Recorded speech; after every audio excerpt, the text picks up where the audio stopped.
अज्ञानतिमिरान्धस्य ज्ञानाञ्जनशलाकया चक्षुरुन्मीलितं येन तस्मै श्रीगुरवे नमः। या देवी सर्वभूतेषु शक्तिरूपेण संस्थिता नमस्तस्यै नमस्तस्यै नमस्तस्यै नमो नमः। सृष्टिस्थितिविनाशानां शक्तिभूते सनातने गुणाश्रये गुणमये नारायणि नमोऽस्तुते। अद्य अहं दुर्गासप्तशती इति विषयं प्रस्तौमि। उत्सवप्रियाः खलु मानवाः। हमारे देश के लोगों को सभी त्योहार मनाना बहुत ही अच्छा लगता है। सभी त्योहार आनंद से मनाते हैं और इसमें से ही एक त्योहार है नवरात्रि। अश्विन शुक्ल पक्ष की प्रतिपदा से लेकर अश्विन मास के शुक्ल पक्ष की 9वीं तिथि तक का त्योहार यानी नवरात्रि। इन दिनों में पूजा का अलग ही महत्व होता है। प्रायः लोग नवरात्रि में घट स्थापना करते हैं, उपवास अनुष्ठान करके अपना भक्ति भाव प्रकट कर आनंद का अनुभव करते हैं। इसमें भी आठम का महत्व अलग ही होता है। इसे हवनाष्टमी भी कहते हैं। इस दिन हर जगह मंदिरों में माता जी के हवन इत्यादि होते हैं। इसके उपरांत नवरात्रि का 9वां दिन को नैवेद्य करते हैं। इसमें बालिकाओं का पूजन करते हैं, उसको भोजन करवाते हैं। ज्योतिष शास्त्र के अनुसार नोम के ईश यानी दुर्गा, इसीलिए लोगों बालिकाओं में नौ दुर्गा का रूप देखते हैं। जैसे साहित्य में 9 रस है, वैसे ही यह 9 रात का समूह बहुत ही आनंददायक होता है। 9 रंग 9 उत्साह देने वाला होता है।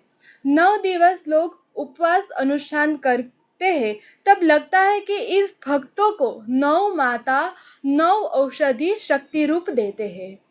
इस प्रकार माँ की आराधना करने का पर्व यानी नवरात्रि, माँ भगवती के 9 रूपों की भक्ति करने से हर मनोकामना पूर्ण हो जाती है। 9 शक्तियों का मिलन ही नवरात्रि है। देवी पुराण के अनुसार एक साल में 4 नवरात्रियाँ होती है। प्रथम मास में अर्थात चैत्र मास में प्रथम नवरात्रि, चतुर्थ मास में द्वितीय नवरात्रि, अश्विन में तृतीय और 11वें मास में अर्थात माघ में चतुर्थ नवरात्रि होती है। अश्विन नवरात्रि को शारदीय नवरात्रि भी कहते हैं। यह प्रधान है, बहुत प्रसिद्ध है। चैत्र नवरात्रि को वासंतीय नवरात्रि कहते हैं। आषाढ़ और माघ नवरात्रि गुप्त नवरात्रि है। अब किसी को ऐसा प्रश्न होगा कि शाकंभरी नवरात्रि भी होती है ना? तो हाँ, बिल्कुल होती है। पौष शुक्ल पक्ष की 8वीं तिथि से पूनम तक शाकंभरी नवरात्रि चलती है। ये सिर्फ 8 दिन की होती है। अन्य सभी नवरात्रियाँ 9 दिन के लिए होती है। पौषी पूनम के दिन गिरनार के माता अम्बा जी का प्रागट्य दिन भी है। अश्विन नवरात्रि में हर जगह लोग रात को गरबा खेलते हैं। उसमें भी नागर ज्ञाति में सालों से बैठकर गरबा गाने की परंपरा है। स्त्री पुरुष सभी साथ में बैठकर पहले माता जी का आह्वान करते हैं और फिर गरबा गाते हैं। इसके उपरांत जामनगर और मांगरोल में तो 13 कवच के गरबे भी बहुत प्रसिद्ध है। वे भी सब ऐसे ही साथ में बैठकर गाते हैं। अब यह प्रश्न होना स्वाभाविक है कि नवरात्रि की शुरुआत कैसे हुई, नवरात्रि क्यों मनाते हैं? तो इसके लिए भी एक पौराणिक कथा है। महिषासुर नामक एक राक्षस था जो अपने सामर्थ्य से सबको परेशान करता था। देवों और मनुष्यों उससे त्राहिमाम हो गए थे। देवों ने ब्रह्मा विष्णु और महेश की आराधना की। इन आद्य देवों के पुण्य प्रकोप से एक दैवी शक्ति का निर्माण हुआ। इस दैवी शक्ति ने 9 दिन अविरत युद्ध करके महिषासुर का वध कर दिया और ऐसे ही आसुरी वृत्ति का नाश करके दैवी संपत्ति की पुनः स्थापना की। और यह दैवी शक्ति ही हमारी जगदम्बा। आपको लगता होगा कि मैं विषयांतर कर रही हूँ, पर ऐसा नहीं है। दुर्गा सप्तशती के विषय में जानने के लिए पहले भूमिका बांधनी आवश्यक है। हम सब जानते हैं कि 1911 से 8 मई के दिन वुमेन्स डे मनाया जाता है। उस दिन नारी पे बहुत सारे व्याख्यान दिए जाते हैं। इसके अंतर्गत बहुत सारे कार्यक्रम का भी आयोजन होता है। किंतु हमारी भारतीय संस्कृति में तो वैदिक परंपरा से ही माँ की उपासना की जाती है। ऋषि मुनियों ने भी मातृत्व पर चिंतन किया है। माताजी की अनेक स्तुति रचना देखने को मिलती है और इसमें से एक प्रसिद्ध जिसका पठन नवरात्रि में अधिक किया जाता है, जिसमें दुर्गा के पराक्रमों का वर्णन है, वे दुर्गा सप्तशती। दुर्दुःखेन गम्यते प्राप्यते असौ दुर्गा। नवरात्रि में दुर्गा के 9 स्वरूपों की आराधना की जाती है। नवरात्रि दौरान सप्तशती ग्रंथ का विधिवत पारायण किया जाता है। मार्कंडेय पुराण के 81 से 93 तक ये 13 अध्याय और 700 श्लोक स्वतंत्र होकर सप्तशती ग्रंथ से प्रसिद्ध है। दुर्गा सप्तशती को चंडी पाठ भी कहा जाता है। इसमें देवताओं की माँ के प्रति कृतज्ञता व्यक्त हुई दिखाई देती है। और एक विशेष में बतलाऊं तो दुर्गा सप्तशती यानी चंडी पाठ और यही 13 कवच। अब यह प्रश्न होगा कि ये कवच क्या है, कवच किसे कहते हैं? तो कवच का सामान्य अर्थ है रक्षा। दुर्गा सप्तशती का ही भावानुवाद है कवच, जो नागर गृहस्थ रणछोड़ राय दीवान जी ने किया था। यह कवच नागर ज्ञाति में बहुत ही प्रसिद्ध है और आपको जान के आश्चर्य होगा कि मांगरोल और जामनगर के नागरों तो नवरात्रि में हर रोज ये 13 कवच का पठन करते हैं। उतना ही नहीं बल्कि उन लोगों को ये 13 कवच कंठस्थ भी है। अब दुर्गा सप्तशती का ही भावानुवाद कवच है, यह स्पष्ट करने के लिए एक उदाहरण देखते हैं। दुर्गा सप्तशती के 4th अध्याय की शुरुआत देखें तो शक्रादयः सुरगणा निहतेति वीर्ये तस्मिन् दुरात्मनिसुरारिबले च देव्या तां तुष्टुवुः प्रणति नम्र शिरोधरांसा वाग्भी प्रहर्ष पुलकोद्गमचारु देहाहा। अब इसी का भावानुवाद यानी कि 4th कवच की शुरुआत देखें तो शक्रादय सुरगणामणि अम्बा ना गुण गाय जगत जननी गिरि नंदिनी भयभंजनी माय रूप अनुपम मातनु वाणी थी न कहवाय सुंदरता त्रिलोकनी जय थी छवि सरसाय। दुर्गा सप्तशती के 13वें अध्याय का क्रमशः सारांश देखें तो मधुकैटभ वध नामक पहले अध्याय में मेधा ऋषि द्वारा राजा सूरत और समाधि को भगवती का महिमा बताना और मधुकैटभ के वध प्रसंग को सुनने का वर्णन है। महिषासुर सैन्य वध नामक 2य अध्याय में देवताओं के तेज से देवी का प्रादुर्भाव और महिषासुर की सेना के वध का वर्णन किया गया है। महिषासुर वध नामक 3य अध्याय में सेनापति सहित महिषासुर के वध का वर्णन है। शक्रादि स्तुति नामक 4th अध्याय में इंद्रादि देवताओं ने की गई देवी स्तुति की बात है।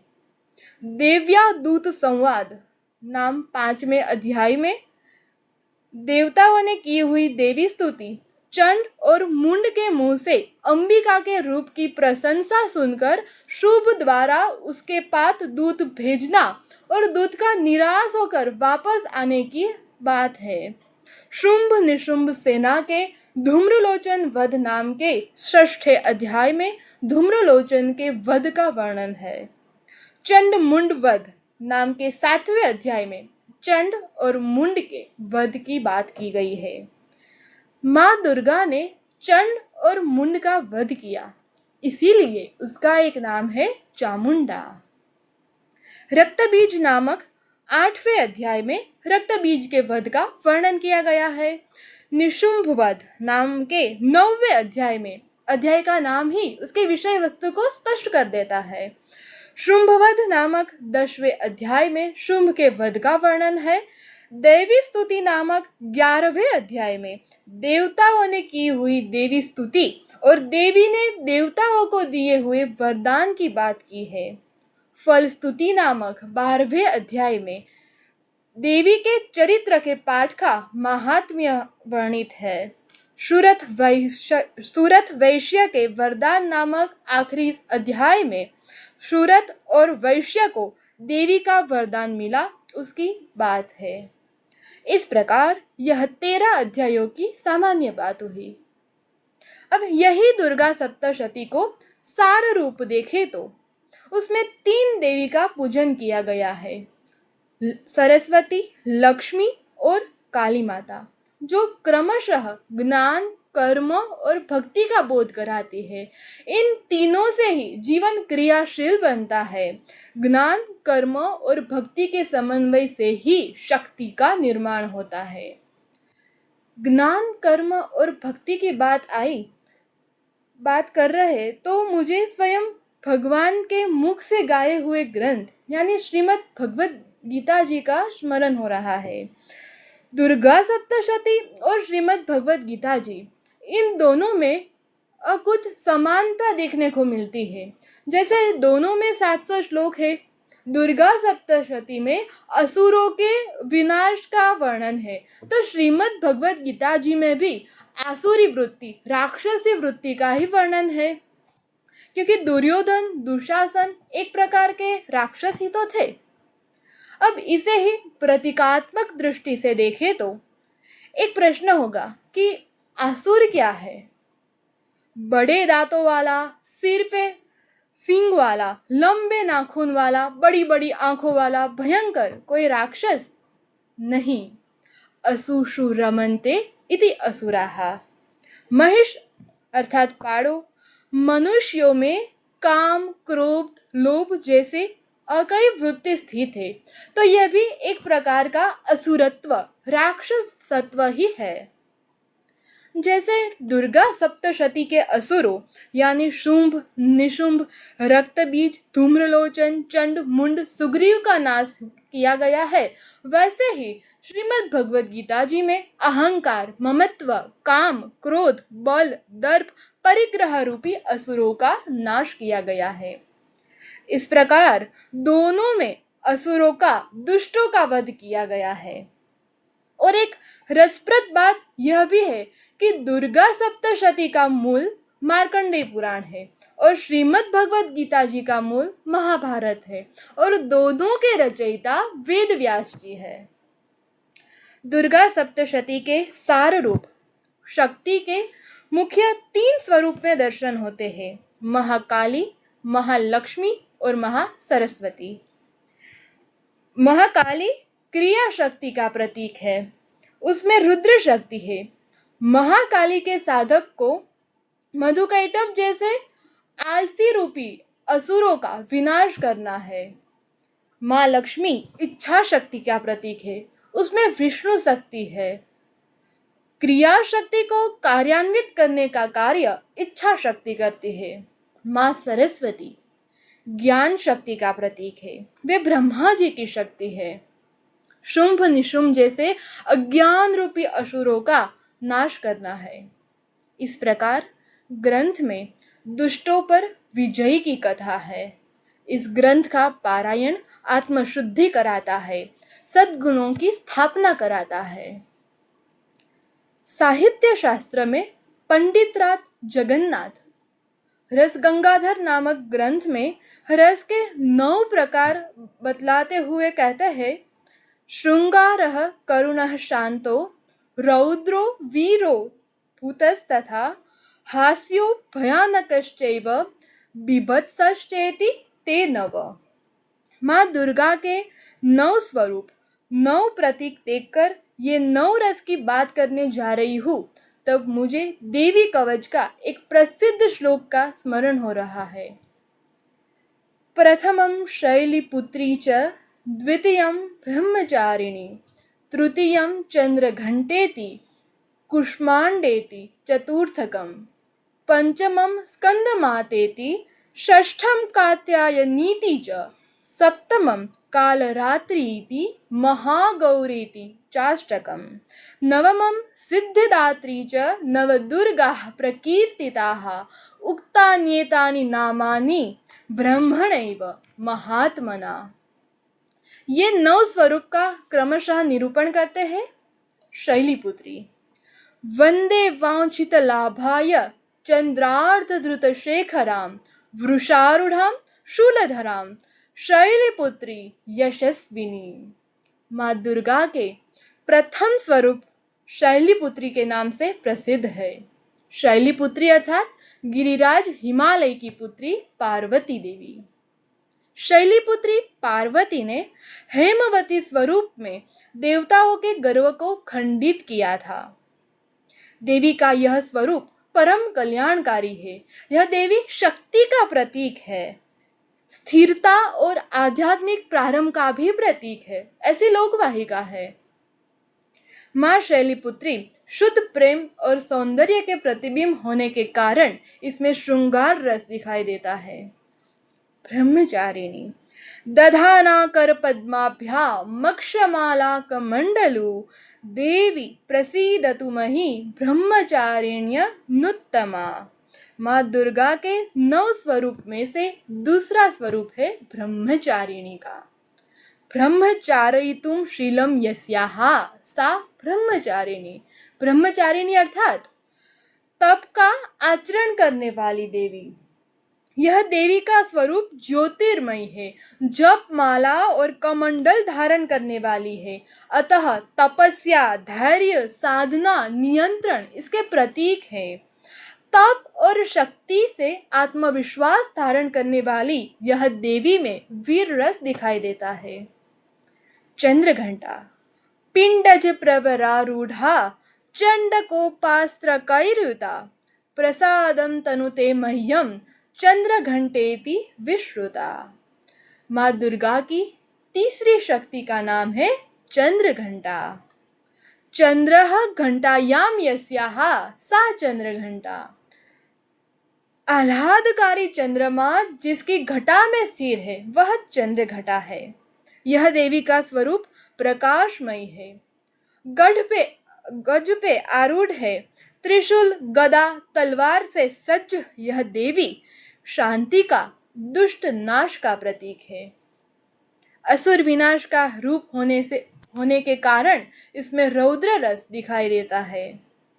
कुष्मांडा सुरा संपूर्ण कलशम रुधिराप्लुतमेव च दधाना हस्त पद्माभम कुष्मांडा शुभदास्तु मे। माँ दुर्गा का चतुर्थ स्वरूप है कुष्मांडा। कुसितः उष्मा कुष्मा त्रिविधतापयुतः संसारः स अणु मांसपेश्यामुदररूपायां यस्याः सा कुष्मांडा। अर्थात त्रिविध तापयुत संसार जिसके उदर में स्थित है वह कुष्मांडा है। या तो खुद के मंद हल्की हंसी से जिन्होंने अंड अर्थात ब्रह्मांड को उत्पन्न करने का कारण है वह कुष्मांडा है। ईशत अर्थात हास्य, यह देवी का रूप दैदीप्यमान है। इस देवी को अष्टभुजा भी कहते हैं। कमल पर आरूढ़ है, सृष्टि की सर्जक है, प्रकाश ऊर्जा का प्रतीक है। सर्जन शक्ति का चमत्कार करने के कारण यहाँ अद्भुत रस दिखाई देता है। स्कंद माता सिंहासनागता नित्यं पद्मान्वित करद्वया शुभदास्तु सदा देवी स्कंद माता यशस्विनी। माँ दुर्गा के 5वें स्वरूप का नाम है स्कंद माता। भगवान स्कंद यानी कार्तिकेय, कार्तिकेय की माता यानी स्कंद माता। माँ के स्वरूप में भगवान स्कंद बाल रूप उसकी गोदी में बैठे हैं। यह देवी का स्वरूप वात्सल्यमय है, अतः उसमें यह रक्षण मातृत्व का प्रतीक है, इसलिए उसमें करुण रस दिखाई देता है। कात्यायनी चंद्रहासोज्ज्वलकरा शार्दूल वरवाहना कात्यायनी शुभम दद्या देवी दानवधातिनी। माँ दुर्गा के छठे स्वरूप का नाम है कात्यायनी। महर्षि कात्यायन के यहाँ माँ दुर्गा ने पुत्री रूपे अवतार लिया, इसलिए उसका नाम है कात्यायनी। यह देवी ब्रजमंडल के अधिष्ठात्री देवी रूप में प्रतिष्ठित है। उसका स्वरूप अत्यंत दिव्य है, सिंह पे आरूढ़ है।